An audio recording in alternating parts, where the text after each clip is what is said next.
Hola, buenas noches a todos. Creo que ya está funcionando el video. No sé qué pasó que en la otra transmisión no estaba funcionando. Pero aquí ya... ¿Me escuchan? ¿Me escuchan?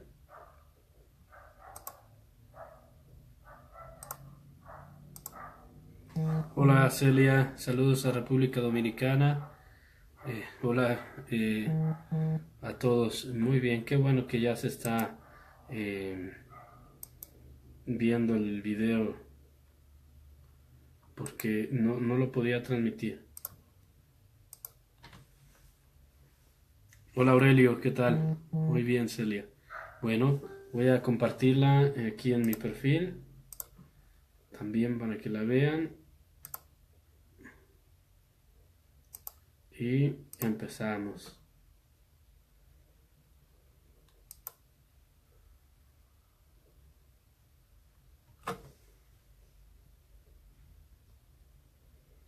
Buenas noches, Isela. Muy bien. Hola, Pechi. Saludos a Guerrero. Buenas noches, Alejandra.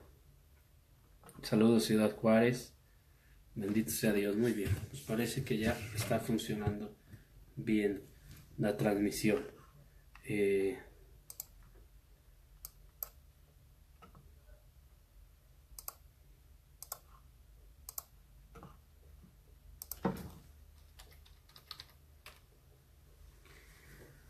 Muy buenas noches, hola Marianela, saludos Argentina, hola Alejandra, bienvenidos todos a esta catequesis de moral. Hoy vamos a hablar sobre la justificación y la gracia, sobre el mérito y sobre la santidad. Son cuatro temas, los cuatro son muy densos y son muy importantes, están relacionados y son temas que además han tenido una relevancia histórica muy importante para la Iglesia Católica. Entonces vale la pena que los vayamos estudiando con calma. Buenas noches Marta, saludos a Aguascalientes. Hola Petra, buenas noches.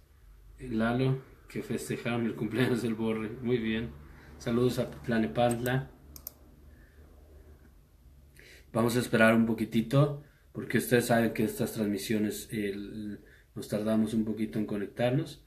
Entonces, en lo que se van conectando, pues vamos haciendo un, un repaso, ¿verdad?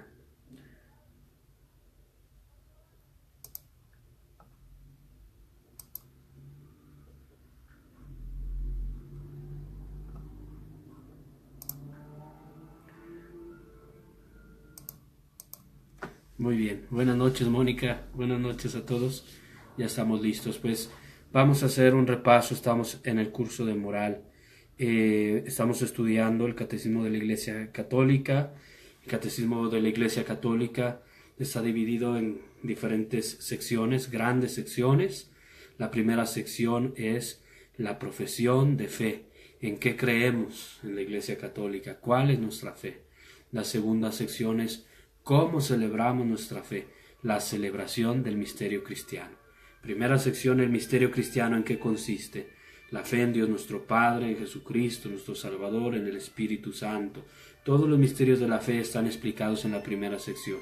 En la segunda sección, la celebración del misterio cristiano.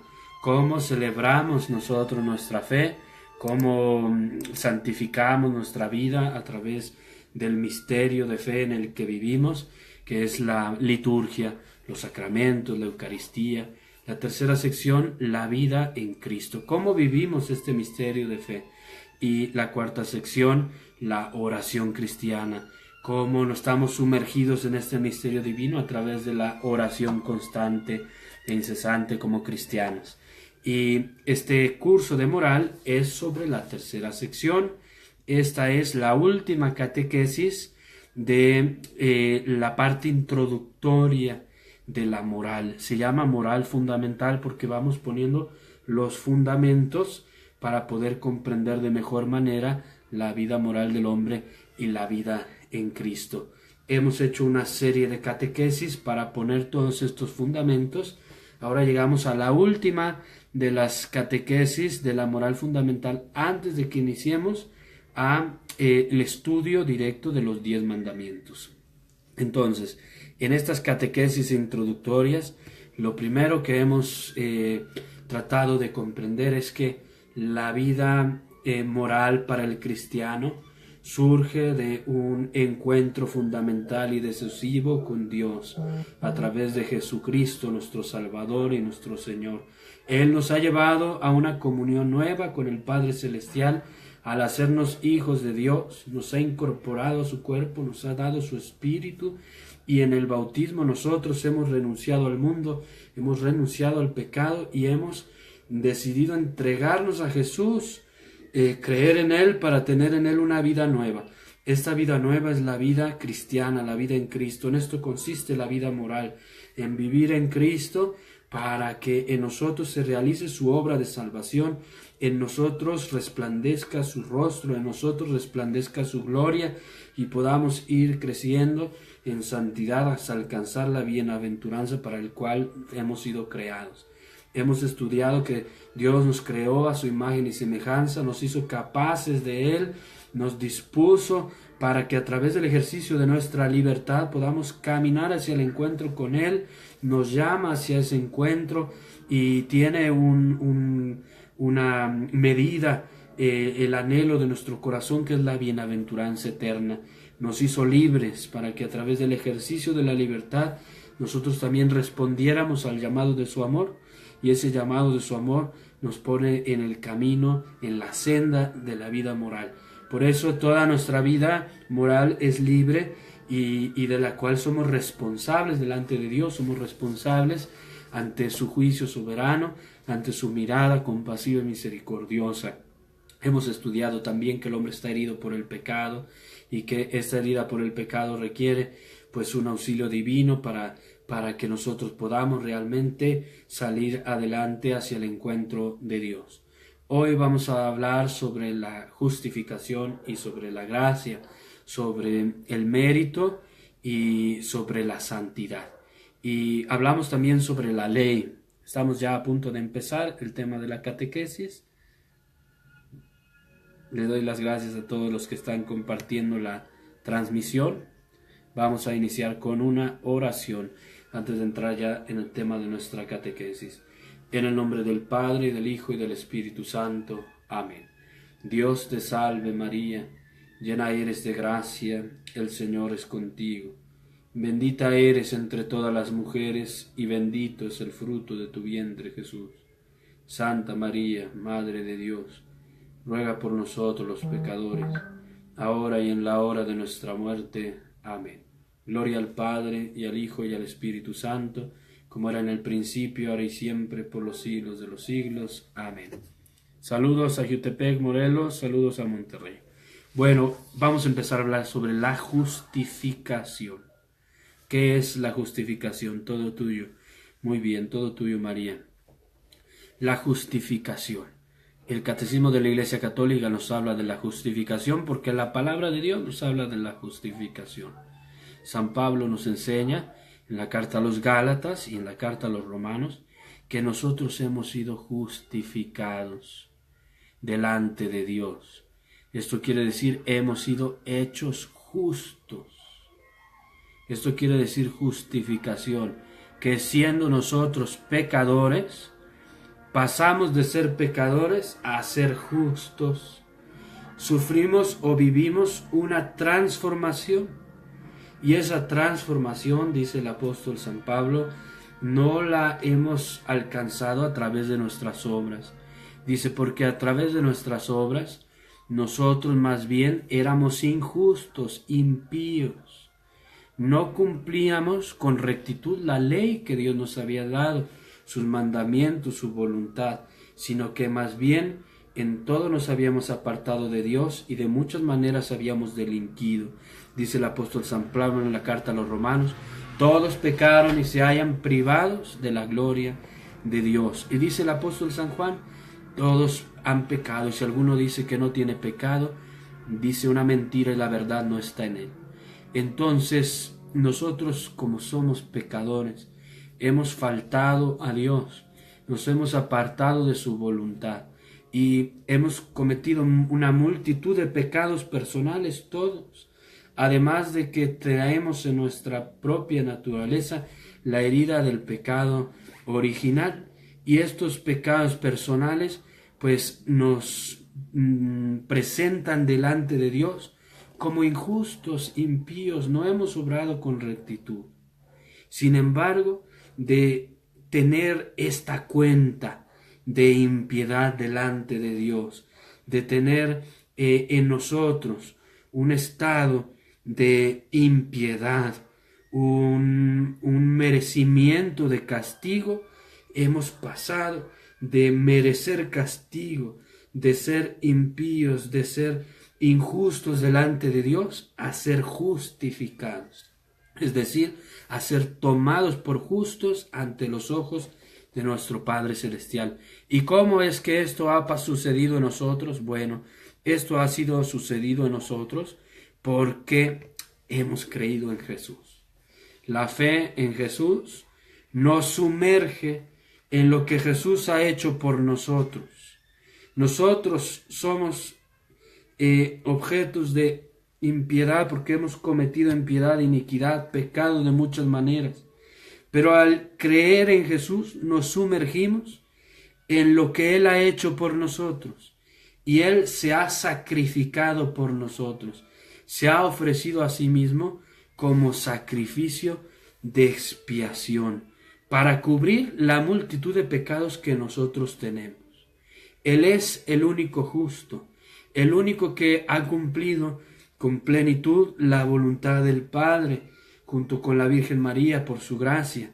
Él es el único que delante de Dios ha sido verdaderamente, absolutamente justo, y en Él se ha cumplido la justicia de Dios, porque Dios ha querido, no ha querido abandonarnos a nuestros propios pecados. Fíjense bien, esto es muy importante, es muy grandioso, es hermoso, maravilloso, que nosotros a causa de nuestros pecados merecíamos un castigo, una condenación, porque somos injustos y pecadores y merecemos verdaderamente una pena eterna, una pena grandísima, porque el haber faltado contra Dios con nuestra voluntad, hemos ofendido una majestad divina que es grandísima, su amor es eterno, su misericordia es eterna, y nuestra pena pues es en la medida de nuestra ofensa, y nuestra ofensa ha sido grandísima. Eso es lo que nosotros merecíamos a causa de nuestros pecados. Pero Dios nuestro Padre quiso enviar a su Hijo para salvarnos, para que todo el que crea en Él tenga vida eterna, para que Él mismo se ofreciera a sí mismo en expiación por nuestros pecados. Y dice el apóstol San Pablo en la carta a los Romanos que Dios lo expuso a Jesús como instrumento de propiciación para manifestar la justicia de Dios. Y Jesús quiso entonces él mismo recibir el castigo que nosotros merecíamos por nuestros pecados.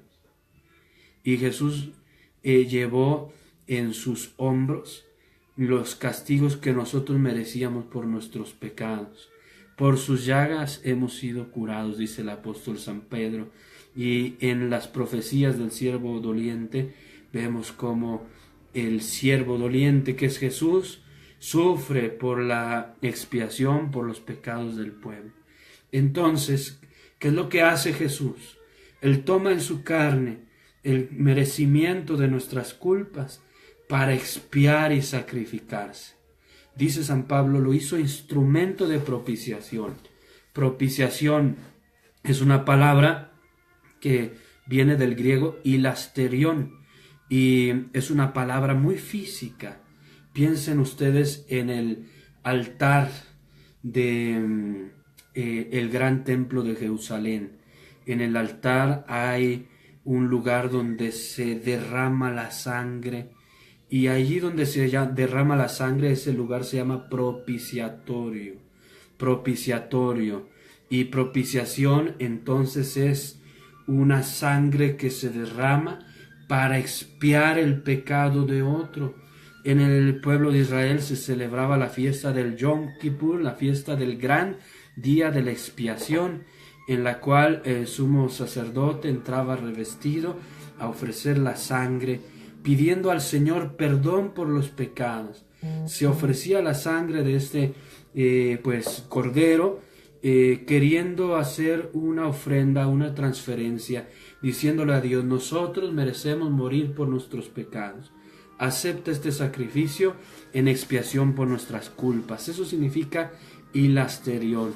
Y el apóstol San Pablo dice que Jesús se ofrece, como es presentado por el Padre, como instrumento de propiciación.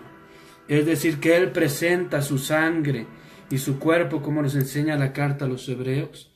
Él mismo ofrece como sacerdote su propio cuerpo y su propia sangre para que nosotros seamos perdonados de nuestros pecados. Dice la carta a los Hebreos que el Hijo de Dios, cuando entró a este mundo, dijo: sacrificios y ofrendas no quisiste, en cambio a mí me has dado un cuerpo. He aquí que estoy para cumplir tu voluntad. Y el Hijo de Dios entonces ofrece el sacrificio de su voluntad en obediencia y en sometimiento total, amoroso y filial hacia el Padre, y ofrece su cuerpo y su sangre para el perdón de nuestros pecados. Fíjense bien qué es lo que dice Jesús cuando instituye el sacrificio eucarístico en el cenáculo. Dice Jesús: tomen y coman todos de él, porque esto es mi cuerpo que se entrega. Tomen y beban, porque esta es mi sangre, sangre de la alianza nueva y eterna, que será derramada. Cuerpo que se entrega, sangre que se derrama. Él, que es el único justo, inmaculado, sin mancha, el Cordero Santo, Santísimo, se entregó en expiación. Lo que las víctimas de machos cabrillos, de bueyes, de becerros, de corderos, de palomas, de pichones, aspiraban. ¿A qué aspiraban los sacrificios del Antiguo Testamento? A alabar a Dios, a bendecirlo, a darle gracias, a entrar en comunión con Él y a expiar los pecados. Aquello a lo que aspiraba todo ese culto del Antiguo Testamento, Jesús lo cumple. Él viene a ofrecerse para que en Él se cumpla la justicia de Dios. Fíjense bien lo que dice el prefacio de la Pasión número 1. Dice: te alabamos, te bendecimos, Padre omnipotente, porque en la pasión de tu Hijo Jesucristo has manifestado el juicio del mundo y el poder del crucificado. Jesús padeció verdaderamente por nosotros una muerte tan amarga para expiar nuestros pecados. Esto es importantísimo. Para hacer justicia, Dios nuestro Padre no dejó nuestros pecados sin castigo. Y eso es algo que a veces nos cuesta trabajo entender, porque pensamos: Dios es infinitamente misericordioso y por lo tanto Él simplemente no toma en cuenta el pecado del hombre. Pues no fue exactamente así lo que sucedió, y lo que nos enseña el apóstol San Pablo, nos enseñan los evangelios y la tradición de la iglesia, es que Dios es infinitamente justo, y porque nuestros pecados son graves y pesados, el Hijo de Dios tuvo que padecer y sufrir, pero por sus llagas hemos sido sanados. En el Hijo de Dios crucificado, nuestro Padre Celestial cumple la justicia, y allí también abre la fuente de la misericordia, y por eso ahí se manifiesta el juicio del mundo y el poder del crucificado, porque el juicio que Jesús hace del mundo es un juicio en el que Él decide pagar el precio de nuestro rescate y abrirnos a nosotros la posibilidad de la vida nueva. Dice el apóstol San Pedro que nosotros hemos sido adquiridos y comprados a un precio. ¿A qué precio? Al precio de la sangre del Hijo de Dios, de la sangre del Cordero. Pues entonces en la cruz Dios nuestro Padre cumple la justicia y abre las puertas de la misericordia. La justicia y la paz se besan, la justicia se cumple en el corazón y en el cuerpo herido de nuestro Señor se cumple la justicia. Por eso nos enseña San Alfonso María de Ligorio que es un gran agravio contra Dios y contra su misericordia apelar a su misericordia para seguir pecando. Dice San Alfonso María de Ligorio, eso es un crimen terrible porque no nos damos cuenta que Jesús crucificado, Él cumple la justicia y paga la deuda de nuestros pecados. Su misericordia es un don grandísimo que hay que tomar en cuenta con amor, pero hay que tomar en cuenta también el precio de nuestra justificación. Bueno, todo esto para decir, el Catecismo de la Iglesia Católica nos dice que la justificación nos la ha merecido Cristo. Cristo nos ha merecido la justificación. Nosotros merecíamos castigo, pero Cristo nos ha merecido la justificación. Nos ha merecido la salvación. Él mereció para nosotros la justificación. Lo que nosotros merecíamos, Él lo quiso pagar. Y con sus méritos, de su pasión dolorosa, de su muerte, de su sacrificio, de toda su vida en servicio, nos mereció la justificación, para que todo el que crea en Él no perezca, sino que tenga vida eterna. Así pues, creyendo en Jesús, nos sumergimos en su muerte, nos sumergimos en sus méritos, somos recreados en su muerte y en su resurrección. Y esta justificación entonces nos llega por Jesús. Por Jesús somos hechos justos. Somos delante del Padre, está cubierta la multitud de nuestros pecados y Él nos transforma. Y atención, aquí hay algo muy importante que quiero decir, ¿verdad? Porque muchos de ustedes sabrán que hay unas diferencias importantes en la manera de concebir la justificación entre nosotros y los luteranos que se separaron de la Iglesia Católica y que pues dejaron la fe ortodoxa de la Iglesia Católica. Pues fíjense bien cómo entiende Lutero la justificación. Lutero entiende la justificación de la siguiente manera. Dos ejemplos. Él piensa que la justificación consiste en que Dios se tapa los ojos y ya no mira el pecado del hombre. Pero el hombre sigue siendo pecador y desgraciado.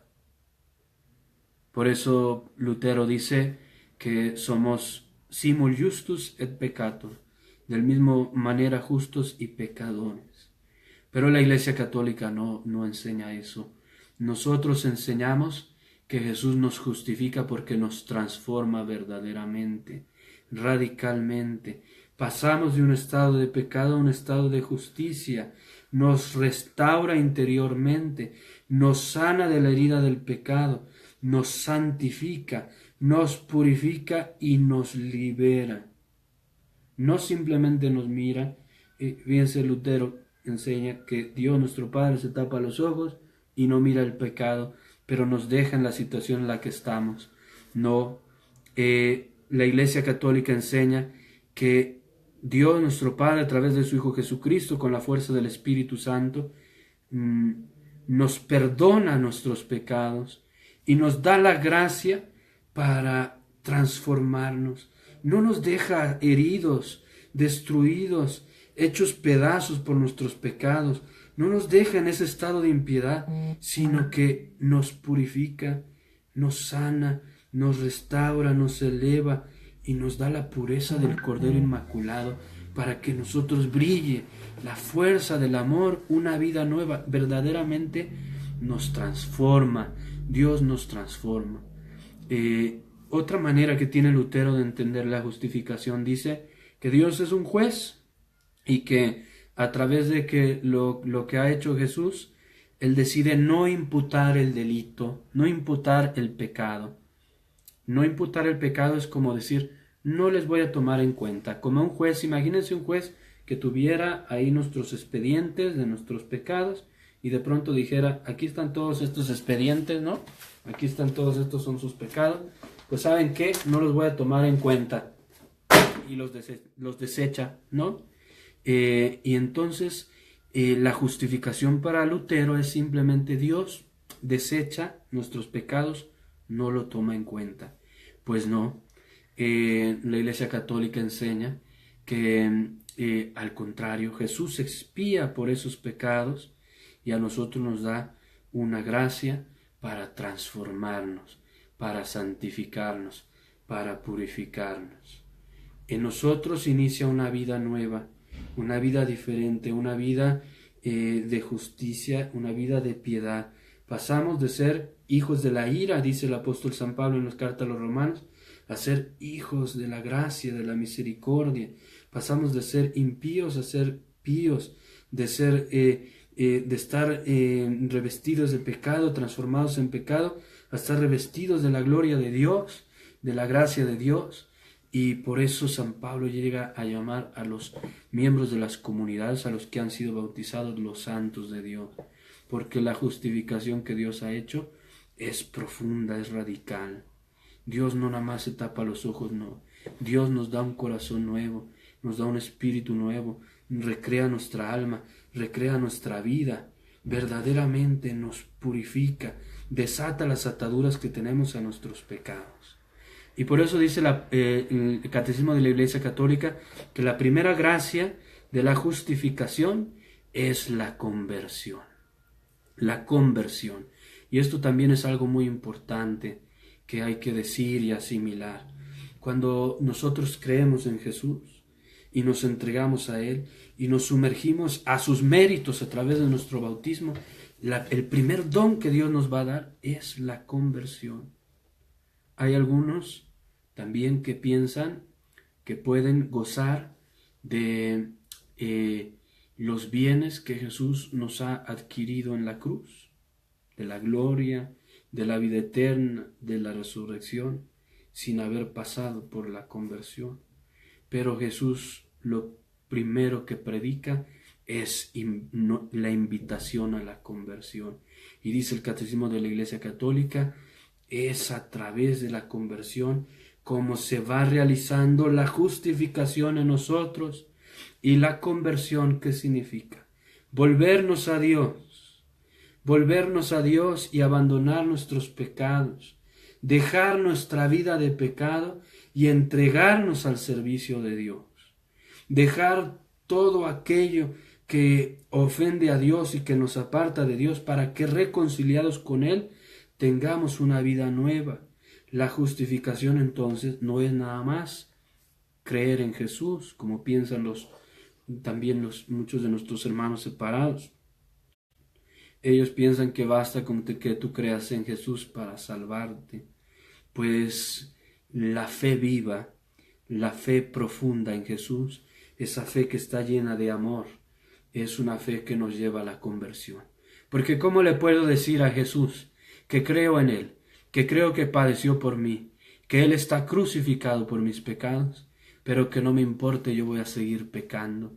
El Concilio de Trento nos enseña que la fe tiene que estar animada por la caridad y que cuando nosotros creemos y amamos a Jesús, entonces participamos de esos dones de la vida, de la justificación, de la santidad, y es el mismo amor que tenemos a Jesús el que nos lleva a la conversión, a luchar para no pecar más, a abandonar la vida de pecado, a renunciar al pecado, Entonces fíjense todo lo que es la justificación. La justificación es el don que Dios nos da porque Cristo nos lo ha merecido. El tomarnos delante de Él como justos, purificarnos, santificarnos, iluminarnos, sanarnos de nuestros pecados, liberarnos de la esclavitud del pecado y darnos la gracia de la conversión para que, abandonado el camino del pecado, podamos caminar hacia el camino de la gloria. Es la salvación, es la redención que Dios está obrando en nosotros. Todo esto que el Señor nos quiere dar y que nos está dando, pues a través de la fe y de la vida confiada en Él. Preguntas sobre la justificación. Antes de pasar al siguiente tema, que es la gracia, tiene que ver con esto.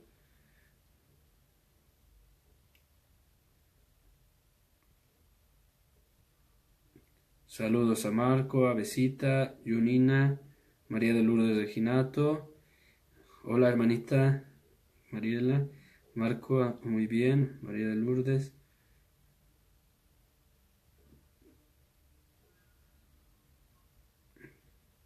Saludos a Sonora. Estoy leyendo sus comentarios a ver si hay alguna pregunta.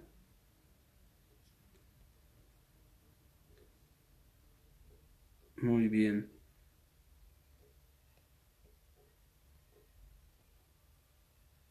Ah, hola Salvador.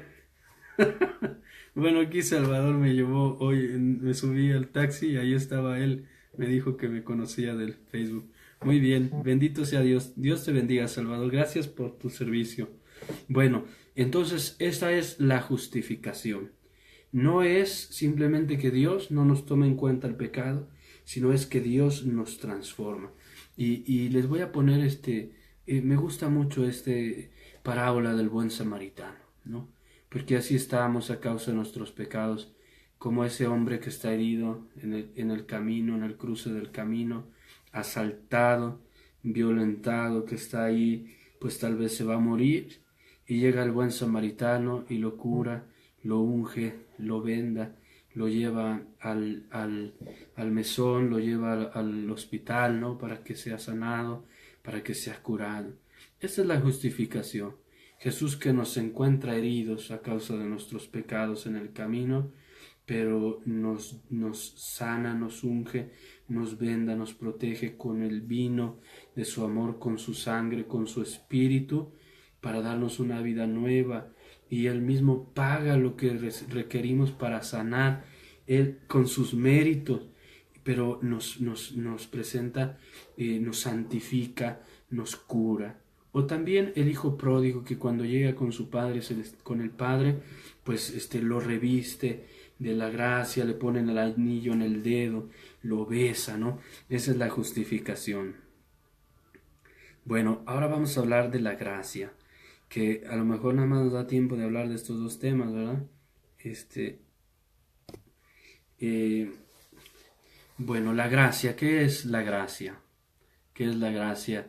Voy a hablar un poquito introductoriamente. Esta palabra no aparece en el Antiguo Testamento como tal, ¿verdad? Pero hay muchos términos en el Antiguo Testamento que hacen referencia a lo que nosotros entendemos por gracia a partir de los evangelios, sobre todo de las cartas de San Pablo, sobre todo en el concepto de amor, de alianza. Dios se da a su pueblo, Dios ama a su pueblo, y aunque el pueblo abandona a Dios, Dios nunca abandona a su pueblo. No nos trata conforme a nuestras culpas, sino que está siempre buscando nuestro amor, siempre dispuesto a perdonar, siempre dispuesto a volver a empezar con nosotros. Pues esta palabra gracia, que viene del griego charis, significa esto, que Dios nos da su amor gratuitamente, no conforme a lo que merecemos, no conforme a lo que tendríamos que recibir, no, sino que Él gratuitamente nos da su amor, su misericordia. Piensen ustedes en un trabajador. Un trabajador va a la jornada, realiza lo que se le pide y al final del día recibe su salario. Y su salario lo recibe en justicia, es lo que merece, es la retribución de su trabajo. Pero nosotros, si pensamos en nuestra vida, en realidad la retribución que merecemos es la retribución, el salario del pecado, que es la muerte. San Pablo dice, el salario del pecado es la muerte. Y eso es lo que merecemos delante de Dios, porque no hemos hecho el bien, no hemos sido justos, no hemos cumplido su voluntad, nos hemos apartado de Él y en muchas cosas hemos delinquido de pensamiento, palabra, obra y omisión. Y aún nuestras buenas obras están manchadas de muchas cosas, de amor propio, egoísmo, soberbia, vanidad. Y ese es el salario que mereceríamos. Pues no es la gloria. Sin embargo, Dios no nos trata conforme a nuestras culpas, sino que a través de su Hijo Jesucristo nos da gratuitamente la salvación. Gratuitamente, no conforme a lo que nosotros merecíamos, a causa de nuestros pecados, sino conforme a lo que Él nos ha merecido, gratuitamente nos da la salvación. Y esa es la gracia de Dios.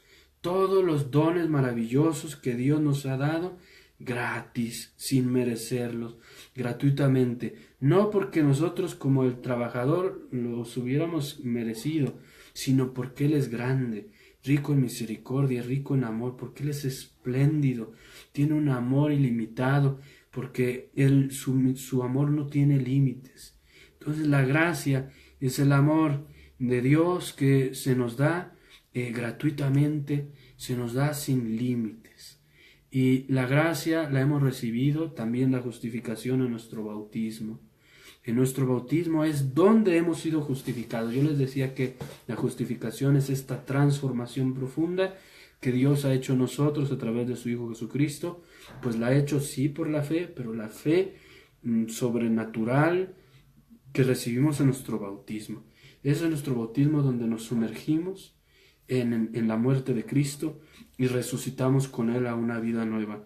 Ahí es donde recibimos la gracia que nos santifica, la gracia santificante. Y por eso dice el apóstol San Pablo a los romanos que habiendo resucitado con Cristo, tenemos que vivir en una vida nueva. Dice, si en otro tiempo ustedes estaban dedicados y usaban su cuerpo, su alma, su mente, su corazón, sus miembros, y los tenían al servicio del pecado, porque todo nuestro ser estaba envuelto de eso. Dice, ahora que hemos resucitado una vida nueva, dediquen su cuerpo, su alma, su mente, su corazón al servicio de Dios. Y entonces Dios nos ha dado una gracia profunda. La gracia más profunda que nos ha dado, pues es esta gracia de salvación. Se llama gracia santificante. La gracia santificante, ¿qué es? Piensen en ustedes, en su alma. Cada uno de los que estamos aquí participando, quiero que piensen en su alma. Imagínense que su alma queda transformada por una luz divina. Una luz divina envuelve su alma, la transforma de dentro hacia afuera, la recrea. Esa es la gracia santificante. Se le llama una disposición habitual, una cualidad, un don en el orden del ser. O sea, en el ser más profundo, en tu ser más profundo, en tu alma, en tu corazón, allí Dios entró y te transformó radicalmente. Esa se llama gracia santificante. ¿Y sabes lo que hizo? Te participó de la vida divina. O sea, la vida misma de Dios te dio parte en su vida divina. Te llevó a su vida divina. Nos sumergió en la Trinidad. Nos revistió de la gloria que hay en la Trinidad. Nos hizo verdaderos hijos de Dios conforme al Hijo de Dios que es Cristo. Nos derramó el Espíritu Santo. Nos participó de la vida divina. Nos divinizó. Nos transformó. Fíjense lo que les voy a decir. Es una cosa terrible. Gran misterio es este. Pasamos de ser pecado a ser santos. De ser tinieblas a ser luz. De ser criaturas a ser creador, porque nos unimos al Creador. De ser impíos a ser píos, de ser injustos a ser justos, de ser miserables a ser agraciados y de ser pues hombres a ser divinizados. Fíjense qué misterio es este. El pecado del hombre fue querer ser como Dios. Y Dios quería que fuéramos como Él porque quería que viviéramos sumergidos en su amor. Pero el pecado consistió en aspirar a eso sin Él, revelándonos de nuestra condición de criatura y ensalzándonos. En cambio, Él ha dado su gracia a los humildes, a los que se humillan, Él los ensalza. ¿Y cómo los ensalza? Pues llevándolos hasta la vida divina. La vida divina nos la da Dios y participamos de la vida divina. Y saben que eso no va a suceder nada más cuando lleguemos a la gloria, a la bienaventuranza, ¿no? Dice Santo Tomás de Aquino que por la fe inicia en nosotros la vida divina. En nosotros está ya la vida divina. En ti y en mí, mis queridos hermanos, vive Dios Todopoderoso, el Señor de los ejércitos, Dios fuerte, el Rey del universo, soberano, lleno de gloria y majestad, Él que es 3 veces santo, que es Padre, Hijo y Espíritu Santo, Santísima Trinidad, Dios glorioso, Él vive en ti. Y para que pueda vivir en ti, un Dios tan grande, ilimitado, infinito, poderoso, te dio esta gracia santificante, que te hace capaz de recibir a Dios, de unirte con Dios. La justificación, la gracia nos une con Dios, y para podernos unir con Él, nos santificó, nos dio esa gracia santificante. Exactamente la lectura de hoy, Andrea, hace rato la cité porque la traía en la mente, ¿verdad? Bueno, pero no es la única gracia que nos da, esa es la gracia santificante, que es la gracia habitual. Está ahí en nuestra alma, está ahí en nuestra profundidad, nos hace capaces de unirnos a Dios. Pero también la Iglesia Católica dice que con esta palabra gracia, pues hablamos de todos los dones que Dios nos da gratuitamente por su amor y su misericordia. Entonces también habla de la gracia sacramental, por ejemplo. Cada sacramento nos da gracia, aumento de gracia y una gracia diferente. Por ejemplo, la unción de enfermos nos da gracia para unirnos a la pasión de Cristo, para sanar en el alma y para sanar en el cuerpo cuando así conviene para la gloria de Dios y para el bien de nuestras almas. El sacramento de la reconciliación restaura en nosotros la gracia, la caridad que el pecado destruyó. La Eucaristía pues es la gracia del amor, de la presencia de Jesús, la unión con Él, la unión profunda con Él, ¿verdad? Aquí me preguntaban, ¿cuál es la gracia infusa? Bueno, ahorita vamos a eso. Infusa quiere decir infundida, que Dios pone. Pues la gracia santificante es infundida porque Dios la pone en el alma, pero no solo la gracia santificante, sino también que esta gracia es como una vida. Fíjense bien lo que les voy a decir. Así como la vida biológica tiene su estructura, su organismo, así la vida sobrenatural que inicia en nosotros por la gracia santificante también tiene su organismo como una vida. Y ese organismo se despliega, se desarrolla en nuestra alma a través del ejercicio de lo que Dios ya nos ha dado en la creación a nuestra alma, porque la gracia viene a unirse a nuestra naturaleza, elevarla, santificarla, glorificarla, y entonces infunde en nuestra inteligencia la fe, en nuestro corazón la esperanza y la caridad. Y esa es gracia infusa también, son virtudes teologales, son gracia infusa. Todas las virtudes morales, intelectuales, pueden ser o adquiridas cuando son fruto de la repetición de los actos de la libertad, o pueden ser infusas también. Esa es gracia infusa. Por ejemplo, un hombre puede tener, o una mujer, una virtud grandísima de fortaleza que le venga de ser una gracia infusa de Dios.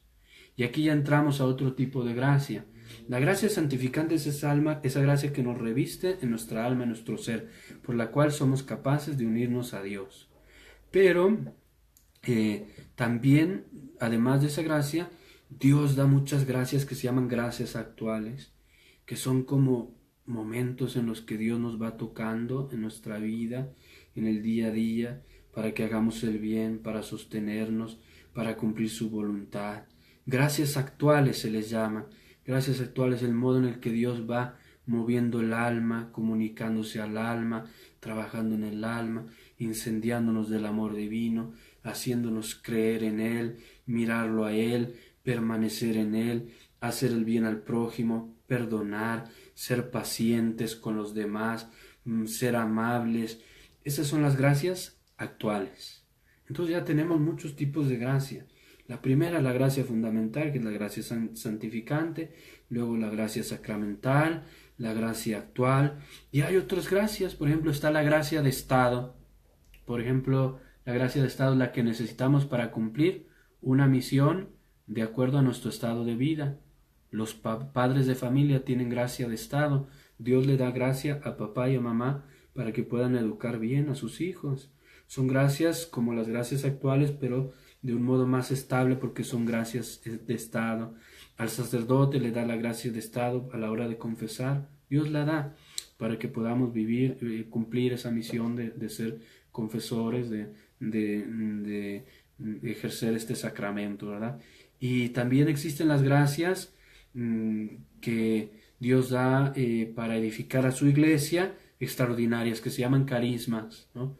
Viene del mismo término griego, charis, gracia, carisma, y son dones que Dios da para el servicio de la iglesia, para edificar a la iglesia, y que se los da gratuitamente, gratis, no los da en función de que alguien sea muy bueno o que lo merezca, no, son los dones de Dios que los da gratuitamente. Entonces, esta es la vida de la gracia en nosotros. Fíjense, entramos a la justificación, a la santificación por el bautismo. Y en el bautismo somos santificados, somos hechos justos, recibimos la gracia santificante y en nuestra vida se va desarrollando un organismo sobrenatural, que es el organismo sobrenatural de la gracia, donde todo nuestro ser, espíritu, alma y cuerpo va siendo transformado por Dios, vamos participando de Dios, nuestra inteligencia y nuestra voluntad por la fe, la esperanza, la caridad, los dones del Espíritu Santo, las virtudes, las bienaventuranzas, los frutos del Espíritu Santo, todo eso que ya hablamos en las otras catequesis, todo eso es obra de la gracia, pura gracia de Dios. Y ahí el Señor nos va transformando a través de su gracia. Y ciertamente no hay nada que pueda borrar en nosotros la unción profunda del bautismo, que se llama el sello que recibimos en nuestro bautismo, que se llama el carácter. Nada lo puede borrar.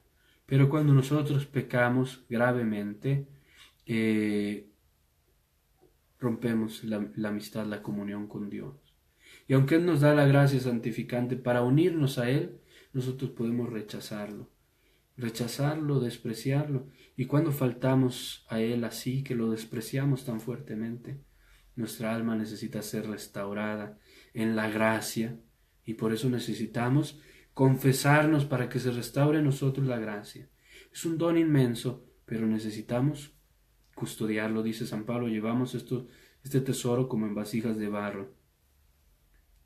Dice, por la gracia de Estado es tan importante pedir bendiciones de tus padres y tus sacerdotes. Sí, porque ellos tienen un don para los papás, para guiar a los hijos. Yo siempre le pido la bendición a mi mamá, a mi papá, y bueno, y ellos me piden la bendición también, ¿verdad? Como sacerdote, pero yo como hijo les pido la bendición. De la gracia santificante se desprenden las demás, es correcto. Un ejemplo de carisma, pues por ejemplo, el que Dios le da el don de ser catequista o predicar o de orar o interceder por los demás, pues esos son carismas que Dios da, ¿verdad?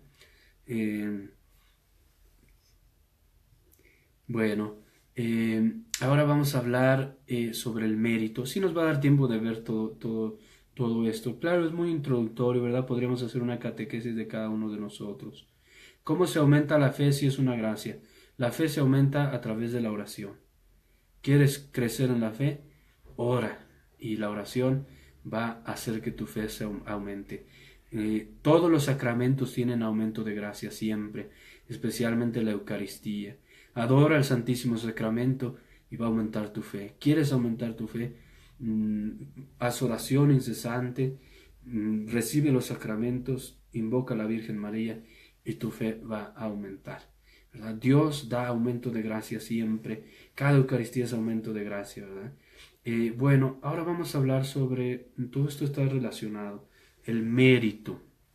Ya empezamos esta catequesis diciendo que nosotros a causa de nuestros pecados merecíamos castigo, pero Dios nos salvó, nos redimió, nos justificó, nos santificó, nos transformó interiormente, nos sanó, nos liberó y nos quiere glorificar y nos predestinó para que nosotros resplandezca a su Hijo. Quiere glorificarnos. Y cuando Él habita en nosotros y nosotros habitamos en Él, cuando estamos unidos a Él y vivimos en comunión con Él, cuando estamos en gracia, y hacemos obras buenas, unidos a Él, Dios nuestro Padre, que es rico en amor, nos mira y nos toma nuestras obras con merecimiento de gloria. Fíjense qué diferencia. Lo que nosotros merecíamos de castigo no nos lo quiso tomar en cuenta, sino que Jesús lo sufrió Él para que nosotros fuéramos liberados del castigo que merecíamos. Pero luego, ya que nos unimos a Él, Él nos merece la vida eterna. Jesús es el que nos merece la vida eterna. Solo Él, en sentido estricto, es el que nos merece la salvación y la gloria. Pero ya viviendo en comunión con Él, cuando yo hago una oración, cuando yo hago una obra de piedad, una obra de misericordia, cuando yo hago el bien a mi hermano, hago el bien a mi hermana, cuando yo intercedo por otro, cuando yo rezo el rosario, cuando yo celebro la misa o participo en la misa, son obras buenas que, unidas a Jesús, Dios nos las quiere recompensar. Y eso se llama el mérito. Y eso también es importante. ¿Por qué? Porque mientras más te dejes transformar por Jesús en esta vida, mientras más resistas a las tentaciones, luches contra el pecado, mientras más hagas el bien en esta vida, Dios te va a dar mayor participación de su gloria. Su gloria es inmensa, inmensa, divina, excelsa, majestuosa, pues en la medida en la que vas participando del bien y de la gracia, haciendo el bien unido a Jesús en esta vida, el corazón, el alma se va ensanchando y Dios te va a retribuir tus obras buenas con una medida ancha, con una medida generosa. Te va a participar grandísimamente de su gloria. Y el ejemplo más excelso es la Virgen María. La Virgen María, que recibió toda la gracia de Dios, inmaculada, se unió de tal manera a Jesús, a la obra de la redención, que se hizo la esclava del Señor y en todo hizo la voluntad de Dios, en todo, nuestra Madre Santísima, y que Dios la asoció a su gloria de un modo inmenso, de un modo incomprensible. Y imagínense que ella está glorificada en cuerpo y alma antes del final de los tiempos. Hoy nuestra Madre está glorificada en cuerpo y alma, porque Dios la asoció a su gloria de un modo único, y su mérito es infinito. Es infinito el mérito de María, porque participa totalmente el mérito de Jesús. Qué maravilloso amor. Pues sí, este es el mérito. Entonces, ¿qué enseñanza nos llevamos del mérito? Hay que hacer el bien, como Jesús nos dice. Hay que ganarnos tesoros en el cielo. Hay que abrir el corazón. Mientras más profundamente vivamos el amor de Dios en esta vida, con mayor profundidad lo vamos a gozar en la bienaventuranza, si Dios nos concede la gracia de la perseverancia final en la fe, la gracia de ser contados entre sus elegidos, ¿verdad? Él nos va a dar ese regalo. Santa Teresita del Niño Jesús tenía una metáfora muy linda para explicar esto. Decía, bueno, todos los santos del cielo están llenos del amor de Dios, llenos, porque Dios siempre nos llena, pero Dios es infinito en su amor. Y no es lo mismo que Dios te dé como un dedal para llenarte de su amor, o que Dios te dé ya como un caballito de tequila, o que te dé un vaso, o que te dé un garrafón, o que te dé un tinaco, un aljibe, o ya un océano inmenso. Pues esa es la diferencia en el mérito. El que da poco fruto, pues es como un dedal, ¿no? Un caballito así. Pero el que da mucho fruto empieza a crecer hasta hacerse inmensa la gloria, el mérito y la retribución que Dios da, hasta perderse en el océano inmenso del amor de Dios, como la Virgen María, que está ahí sumergida totalmente en ese océano inmenso del amor de Dios, nuestro Padre, de Jesús el Señor y del Espíritu Santo. Luchar por el cielo, efectivamente. Bueno, algo más antes de pasar rápidamente a hablar de la santidad, que es nuestro último tema. Todo lo que hay de bueno en nosotros es dado por Dios, como a través de su gracia. Sin Él nada podemos hacer. Jesús nos dice en el Evangelio de Juan, sin mí nada pueden hacer. Y ciertamente estamos heridos por el pecado, y si Jesús no nos hubiera venido a salvar, estaríamos totalmente perdidos, derrotados, enfermos, ¿verdad? Y solo Cristo salva, solo Cristo sana, solo Cristo nos libera. Todo lo que hay de bueno en nosotros, todas nuestras obras buenas, toda nuestra virtud, todas las obras buenas para la salvación, son obra de la gracia de Dios en nosotros. La gracia lo hace todo, la gracia nos mueve. Estos son los hijos de Dios, dice el apóstol San Pablo, los que son movidos por el Espíritu Santo. Y dice el apóstol San Pablo, es el mismo Dios el que hace en nosotros el obrar y el querer. Entonces Dios mismo entra en nosotros y nos va santificando, nos va moviendo. Todo lo que hay de bueno en nosotros viene de Dios. Pero atención, alguno diría, oye, pero ¿cómo? ¿Y entonces no somos libres? Claro que somos libres, porque Dios es todopoderoso, tan grande, que Él es capaz de santificarnos, de transformarnos y de entrar a nuestra voluntad para movernos a nosotros mismos. O sea, con el respeto absoluto de nuestra libertad. Cuando tú haces el bien, verdaderamente tú lo haces, porque tú te mueves a hacer el bien. Esa es tu libertad, ya hablamos de la libertad. Pero cuando tú haces el bien de salvación, aunque tú haces el bien libremente, Dios está sosteniendo tu voluntad, la está moviendo a moverse a sí misma. Por eso hay que afirmar algo que es necesario entender y llevar al corazón: la supremacía y la prioridad absoluta de la gracia en nuestras vidas. Sin Jesús nada podemos hacer. ¿Quieres ser santo? Tienes que buscar a Jesús y orar más profundamente. Por tus fuerzas no vas a lograr nada. Por nuestras fuerzas no logramos nada, no podemos hacer nada. Jesús nos lo dice, es verdad. Sin mí nada puedes hacer. ¿Quieres ser santo? Tienes que, movido por la gracia, ir a Jesús y abandonarte en Él. Y entonces viene la quietud. Ya la santificación no es una obra del esfuerzo humano, es una obra de Dios, de Jesucristo, del Espíritu Santo, de la Virgen María que intercede por nosotros. Y es la gracia de Dios la que va creciendo en nosotros, se va consolidando, la que va destruyendo en nosotros los vicios, la que va rompiendo nuestras cadenas, va sanando nuestras heridas, nos va dando la luz divina. Es la gracia de Dios. Todo es gracia.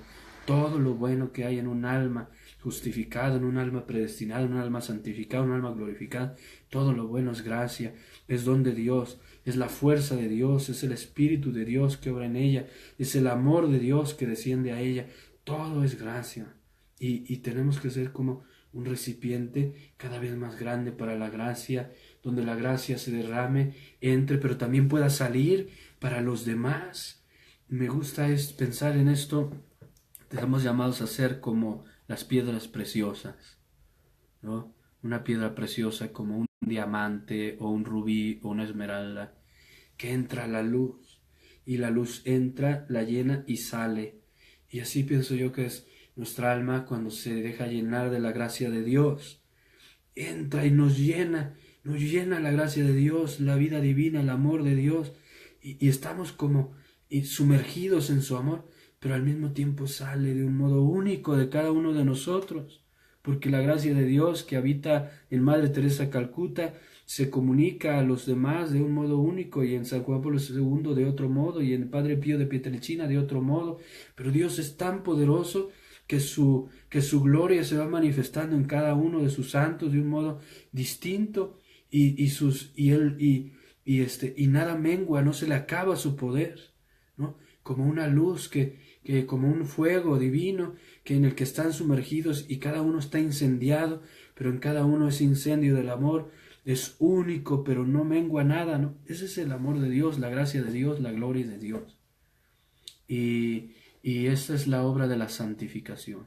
Y este es el cuarto tema de hoy, y con este terminamos. Dios quiere que seamos santos. Esto es algo que desde el concilio se ha afirmado mucho, pero hay que afirmarlo con más fuerza. Dios quiere que todos los bautizados seamos santos. No hay cristianos de primera, cristianos de segunda, cristianos que están condenados a vivir sujetos en sus pecados, a repetir los pecados. No, Dios quiere que todos los bautizados seamos santos. Quiere que seamos santos como Él es santo. irreprensibles en su presencia, que seamos perfectos como Él es perfecto, que estemos transformados en su amor, llenos de su amor, de su gracia, de su gloria. Dios nos quiere santos, santos, nos quiere el Señor, como su Hijo Jesucristo, que es santo, nos quiere plenos, bienaventurados, dichosos. Así nos quiere Dios.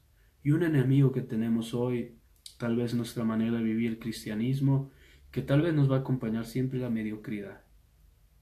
No hay que dejarnos llevar por ese mal espíritu de la mediocridad. Dios no nos quiere a la mitad. Dios no nos quiere a la mitad, nos quiere al 100%. Nos quiere totalmente, nos quiere 100% totalmente santos. Y a veces nosotros somos los que nos boicoteamos, nos limitamos. No, yo no puedo, ciertamente no podemos, pero por eso hemos hablado de la gracia, porque Dios sí puede. Para Dios no hay imposible. Dios puede sacar hijos de Abraham de las piedras. Dios puede transformarte a ti en un santo, en el que brille su gloria, su esplendor, su gracia. Dios lo puede hacer. Pero nosotros mismos nos ponemos trabas, obstáculos. Somos los primeros que tantas veces renunciamos a ese anhelo de santidad. Dios anhela que tú seas santo. Desea con un amor eterno, profundísimo, que tú seas santo, que seas bienaventurado, que seas dichoso. Y todos los bautizados tenemos una llamada universal a la santidad. Todos, sin distinción, todos tenemos que alcanzar la santidad. Yo por eso aquí puse a mi patrono. Bueno, solamente para animar un poquito. ¿Sí saben quién es? A ver si alguien sabe quién es. Es mi patrono, es el apóstol San Andrés. El apóstol San Andrés. Tenemos que llegar a ser como ellos, como los santos del cielo, como los santos del paraíso. Tenemos que llegar a ser como ellos, como los santos del paraíso, como los santos del cielo. ¿Y qué significa ser santo? Bueno, esta palabra santo, son muchas cosas en esta catequesis, ¿eh? Yo las estudio y luego se las voy diciendo así un poquito, tratando de explicárselas, ¿no? Esta palabra santo viene del hebreo, kadosh, que significa separado, apartado, distinto, diferente, algo que está reservado, sagrado, consagrado, que está puesto aparte, puesto aparte. Y es un atributo de Dios, es el atributo de Dios. Dios es santo y Dios nos dice: yo no soy como los hombres. ¿Crees que soy como tú? Dios es distinto. Sus juicios no son nuestros juicios. Sus pensamientos no son nuestros pensamientos. Él está por encima de todo. Él es purísimo, santísimo. Hay integridad en Dios. Él es el que es 3 veces santo, el único lleno de poder, que está por encima de todo. Fíjense que este término kadosh en hebreo pues tiene este doble sentido. Por un lado, de trascendencia. Dios está por un lado aparte, está por encima de los cielos y de la tierra. Él es el Altísimo. Él es el Altísimo. Que aquí hay alguien que está molestando, ¿verdad? El Duque está molestando. Vamos a bloquearlo, ¿verdad? Bloqueado. Adiós, amigo, Dios te bendiga. Bueno, entonces, por un lado esa trascendencia. Dios es el Altísimo, el que está por encima de todo, y por eso es santo, el Altísimo, el Dios Altísimo, trascendente, por encima de los cielos y de la tierra. Pero por otro lado también, ese término kadosh no solo es porque está separado por ser altísimo, sino también porque es distinto, no es como nosotros. En nosotros hay impureza, hay injusticia, hay impiedad, en nosotros no hay rectitud, en nosotros el amor es egoísta, el amor tiene límites, nuestros pensamientos son limitados, pues Dios es diferente.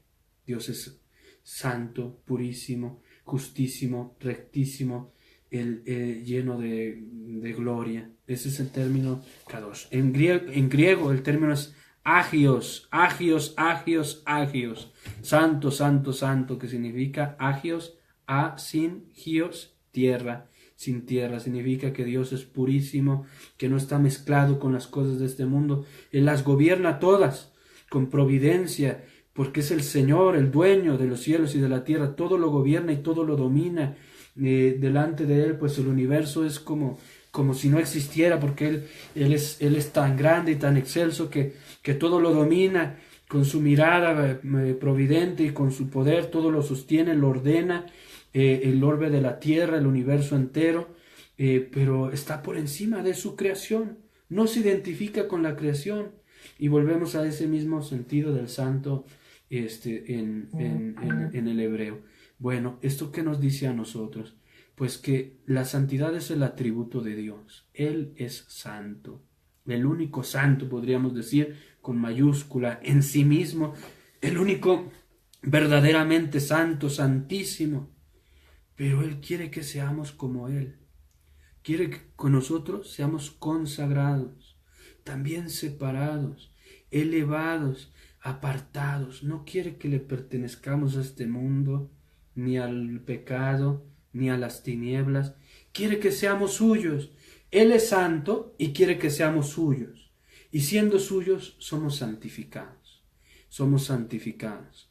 Podemos ser santos cuando Él nos consagra, y nos consagra quiere decir nos separa y nos hace suyos, pueblo de su propiedad, hijos suyos, y entonces empezamos a participar de la santidad de Dios. La santidad de Dios empieza a brillar en nosotros y por eso podemos ser santificados. Mientras más le pertenezcamos al Señor, mientras más unidos estemos a Él, más su santidad va a brillar en nosotros. Y por eso el Catecismo de la Iglesia Católica nos dice que para vivir la vocación a la santidad tenemos que vivir dos elementos.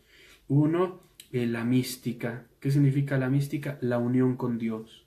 Tú, mi querido hermano, vas a ser santo en la medida en que estés unido a Dios, porque Dios es santo. Y mientras más profundamente te unas a Él, más su santidad te va a transformar y vas a ser santificado. Y esa unión con Dios es unión con Cristo profundísima, unión con el Espíritu Santo, unión con el Padre, es unión en su voluntad, sometimiento a su voluntad, una unión amorosa, una comunión profunda, una comunión estrechísima. Y esa comunión con Dios todos estamos llamados a tenerla, todos. No es para San Juan de la Cruz, para Santa Teresa, no. La mística es para todos. La mística es para todos. La unión con Dios, la comunión con Dios, cada vez más profunda, y mientras más profunda, entonces vas santificándote más. Pero tenemos muchas cosas que no nos dejan unir a Dios. Son nuestros pecados, nuestras pasiones desordenadas, nuestras inclinaciones egoístas, nuestros vicios, nuestros afectos desordenados. Todo eso no nos deja unir a Dios porque estamos más unidos a las criaturas. Y entonces dice el Catecismo de la Iglesia Católica, atención, para unirnos más profundamente a Dios necesitamos pasar por el camino de la cruz. Y le llama la ascesis, la ascética. La ascética es el camino de la cruz en nosotros, por el cual nos vamos purificando y separando de las cosas de este mundo, ordenando nuestros amores para unirnos más plenamente al Señor Jesús. Para ser santos tenemos que unirnos a Jesús y en Él al Padre. Para unirnos a Jesús y en Él al Padre tenemos que separarnos de nosotros mismos, renunciar a nosotros mismos, renunciar al pecado y entregarnos a Jesús. Bueno, pues con esto terminamos. Quiero aprovechar para invitarlos a todos a que hagan su consagración a la Virgen María. Está el grupo que se llama así, Consagración a María, y vamos a iniciar, ya estamos ahorita una preparación previa para que hagan la consagración el 8 de diciembre. ¿Queremos ser santos? Sí. ¿Queremos alcanzar la gracia? Sí.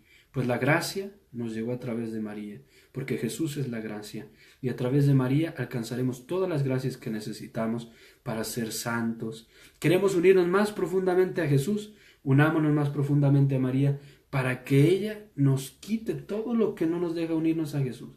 Si nos unimos a María, ella nos va a llevar a una unión más profunda con el Señor, nos va a conducir por ese camino de la cruz con dulzura como madre, Pues esa es la consagración a María, entregarnos a ella plenamente para que a través de ella nos entreguemos totalmente a Jesús y en Jesús seamos plenamente del Padre y el Espíritu Santo nos vaya a transformar. Pues buenas noches a todos, Dios los bendiga y vamos a terminar como lo hacemos con una oración. En el nombre del Padre y del Hijo y del Espíritu Santo. Amén. Padre nuestro que estás en el cielo, santificado sea tu nombre, venga a nosotros tu reino, hágase tu voluntad en la tierra como en el cielo. Danos hoy nuestro pan de cada día, perdona nuestras ofensas, como también nosotros perdonamos a los que nos ofenden. No nos dejes caer en la tentación y líbranos del mal. Amén. El Señor esté con ustedes. La bendición de Dios Todopoderoso, Padre, Hijo y Espíritu Santo, descienda sobre ustedes y permanezca para siempre. Amén. Buenas noches a todos.